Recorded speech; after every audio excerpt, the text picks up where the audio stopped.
ওমানের বিশ্বকাপ দল ঘোষণা, দায়িত্বে নতুন অধিনায়ক।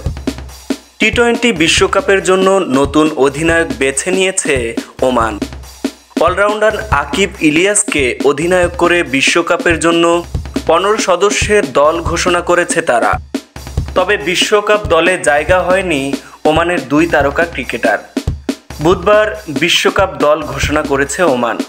দলটির তারকা ব্যাটসম্যান জাতিন্দার সিং ও লেগ স্পিনার সামায় শ্রীবাস্তবকে মূল স্কোয়াডে রাখা হয়নি।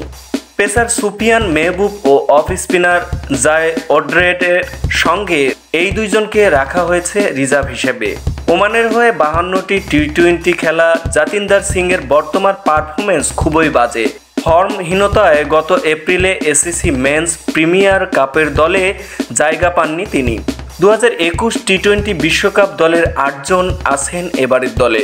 2016 টি-20 বিশ্বকাপ থেকে ওমানকে নেতৃত্ব দিয়ে আসছিলেন জিসান। 2021 বিশ্বকাপেও দলকে নেতৃত্ব দিয়েছেন তিনি। তবে এবার তাকে সরিয়ে আকিব ইলিয়াসকে অধিনায়কের দায়িত্ব দিয়েছে। টি-20 বিশ্বকাপের বি গ্রুপে রয়েছে ওমান। সেখানে তাদের গ্রুপে রয়েছে অস্ট্রেলিয়া, ইংল্যান্ড, নামিবিয়া ও স্কটল্যান্ড।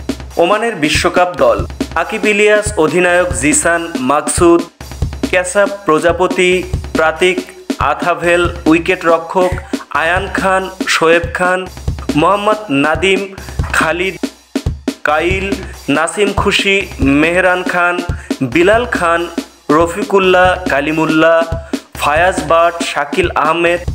রিজার্ভ বেঞ্চে আছে জাতিন্দার সিং, সামায় শ্রীবাস্তব, সুফিয়ান মেহবুব, জায় ওডেড্রা।